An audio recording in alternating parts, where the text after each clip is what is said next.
I actually go out there sometimes and I wear a hard hat and shoes, steel-toed shoes, and walk around in the muddy field. And so I was there, kind of saying, what are we doing here? And the geophysicist, this was actually Southwest Energy, happened to show up. And so I, started talking to her. I said, okay, we're doing this, we're monitoring this. What are you interested in? Why are you doing this? And she, I said, is it environmental and all that? She says, well, yeah, that's part of it. But what we're really trying to figure out is, we really want to know. We have, thousands of acres, and we want to figure out the ideal placing of the wells. In other words, they'll drill and frack in one well, and they go, okay, where should we put the next one? And if you don't monitor it, you really don't know, so you have to just guess. And she says what we end up doing is leave a bunch of extra space in between the wells, because if you frack too close, if you drill one too close to the previous one, you start pumping in frack fluid, it'll go back and leak into the other one, and you're just wasting it, and you're not able to build enough pressure to frack the shale. So she goes, so we end up, since we're not monitoring it, we leave a lot of space in there, but it's just wasted because we can't go back in there and get it. So, she's saying we probably leave 30 or 40% of the gas in the ground. And we go, we don't want to do that. So what we're trying to figure out is, if we could monitor every one of these, see the extent of the fracks, then we know where to put the other wells and get more out of our fields. And everybody's saying the same thing. So, this was a Schlumberger thing, that was Southwest Energy. So, yeah, there's environmental reasons, but a bigger reason is, efficiency, getting more out of the field. Next chart. So, what's our solution? So, I know a lot of you have seen it, but I'll kind of reiterate, what is it that we're doing for this industry? So, our primary focus is develop a sensor system for oil and gas sector based on fiber optic technology. Our sensors are all fiber optic. The technology currently used to monitor these things is on the order of 50 years old. It uses magnets in a little wire coil that when there's a vibration, it shakes and it produces output. And on the order of 15 to 20 million of these are used every year in the oil and gas industry. But now we have these new techniques that people are trying to produce in unconventional reservoirs, and that technology just isn't cutting it. It's not sensitive enough. The bandwidth of these things you're trying to look for, the frequency bandwidth, is much higher than what those sensors can detect. Sensitivity-wise, they miss a lot of data. So what we're trying to show and how we go out selling it is show that we have better data. So what we're trying to say is we could replace all this kind of stuff with our optical fiber sensors, no wires, inherently safe. This is really important. As you say, why are those systems so expensive that they put in a well to monitor? Well, they have electronics in it. And if you put something with electronics and can create sparks in a gas well, it's got to be inherently safe or explosion proof. They can't make it inherently safe, so they make it explosion proof. It means they got to make it big and bulky, so if a spark happens, it won't blow up the well. So we have nothing that we're putting down there that creates any sparks. We keep the light, the power of the light, way below any threshold that can cause any kind of sparks or cause problems. And then we have these, we could run cables for miles from a well back to the truck, and there's really no degradation in performance because the losses in fiber are so small for distances on the order of a couple kilometers. So how it works, well, let me say one more thing about the previous chart. This one here. So our strategy has been, rather than going out and showing people charts on how everything works, is we go, you know what, nobody really will believe us when we tell them that our stuff is 100 times more sensitive. They look at it and go like, yeah, right, everybody says that. So we decided what we'll do is, and this is one of the big things we were able to do when Acorn Energy started investing in us, so we could buy a truck, fill it with the equipment, go to the well site, and just like anybody else, drop our sensors down the well and monitor. So what we pretty much told clients was, when they expressed an interest, we said, you know what, we'll drive out to your well site where you're doing some kind of frac job. We'll put our sensors down the well with what you're using now, and you look at the data, and if you like it, buy a system, and if you don't, we'll just go home. And every time we've gone out and done that, the people have bought a system. So we know when we go in the ground and they see the comparison, we are much better than anything out there. Now we're at the point where a lot of people ask us to come out and we don't have time to get out there, but that's another story. But I guess the bottom line is we have no problem getting orders. Right now we're trying to ramp up our ability to get the systems out the door. So we're maybe even almost like holding back a little bit until we build up that capability. So,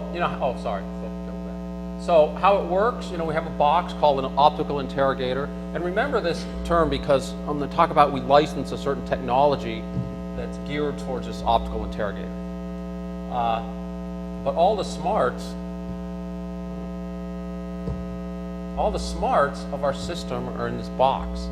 The laser light sources and timing and all that. And the sensors are optical fiber and relatively inexpensive, which is good and very, very reliable. And so how our system works, we have this box, we call them interrogator, and then we have the sensors down the fiber, so the fiber serves as both the path for the light to go back and forth to the sensor and the sensor itself. And so we send the light pulse down the fiber, and then we set up transducers that cause, with seismic energy, causes the phase of the light going through that transducer to change. And when that light comes back, so we send the light down and look at the reflection, we demodulate it in this box and pull that phase change out, and that's the seismic signal that we're looking at downhole. Completely different technology than the electronics that's out there now, which allows us to do things that aren't even thought possible with electronics. In other words, people say, oh, okay, you got these electronics, they can get a certain sensitivity, certain noise floor. We don't even have to, our stuff doesn't even obey those rules. That's why, they're shocked. An electronic system might come out and people say, oh, we're 10% better, we're 20% better of what was out there before, and use that as a selling feature. We go out there and say, we're like 100 times better. People say, how can you do that? Because we have a completely different technology.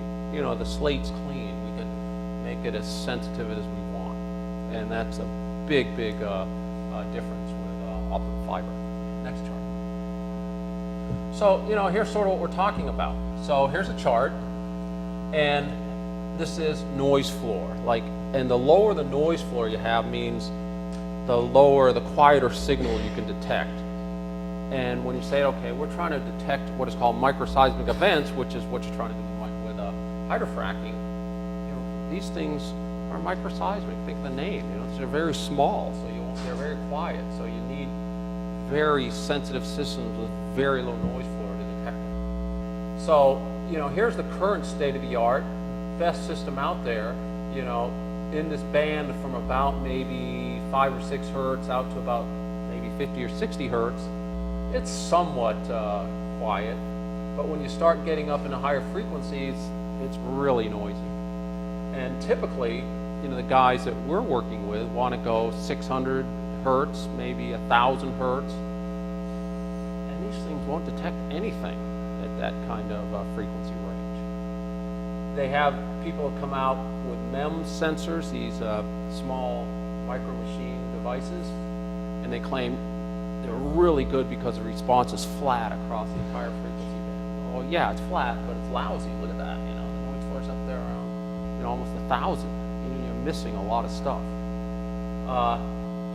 And then there have been reports out that said it would really be great if they come up with these high-resolution geophone systems that had a performance right around here at 100 nanoGs per hertz noise floor. And we go, you know what? We could make our system way down here and it's easy for us and can detect things up to higher frequencies. And the other part, and this is an example, with optical systems, as the frequency goes up, we become quieter. Electronic systems, as the frequency goes up, they become noisier. So this gap gets much, much bigger. It's so huge at the microseismic frequencies people are interested in. It's the performance, that's why ours is so much better. So here's our premise. Existing equipment is too expensive. Performance isn't very good. We have ultra-sensitive fiber optic sensors that are 100 times better performance. We estimate it's going to be 90% lower cost, and they're very, very reliable. So, once people see this and understand that, it becomes a no-brainer. It's better, it's cheaper. Why wouldn't I buy this? Okay. So we're positioning ourselves to be the primary supplier of microseismic monitoring systems. Here's an example of our standard tool that we come up with. A lot of companies out there try to come up with things that can go very, very deep, very high pressure, but in reality, when we look at the microseismic market with the type of performance we get, we can go shallow and get the same kind of performance or better performance and current tools. That's one of the things that makes us better, and I'll talk to you about that work that was proved by the Department of Energy. But so we have the highest sensitivity, that gives us, in highest signal to noise. Widest bandwidth, so we could detect across a wide frequency band. So a lot of the microseismic stuff is a wide frequency band that just won't get detected by conventional technology. And then we have the lowest noise floor. We're cheaper, lowest installation cost, which I'll go into in a minute, and more reliable. But at 20,000 wells fracked in the U.S., and we assume a $500,000 equipment cost per well.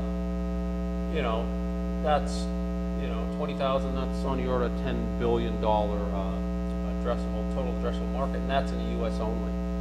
And that's assuming we're in there at a 90% reduction, because a standard system that would be used to do this costs $5 million, and that's why people aren't doing it. Next chart. So what are the benefits? Threw in a little marketing thing. 2010 we won the product of the year by Frost & Sullivan for oil and gas industry. Benefits: detailed, accurate fracture mapping. Optimize the well spacing. This is like the geophysicist was telling me out there at Southwest Energy. Monitor induced seismicity to limit earthquakes. This is another thing that's going on. People starting saying, what? There's people go in and they frack. We're starting to have earthquakes. And actually, it is a phenomenon that does happen. There's studies going on at the Department of Energy, led by Dr. Ernie Major, that has determined that, there's a potential to cause earthquakes from fracking.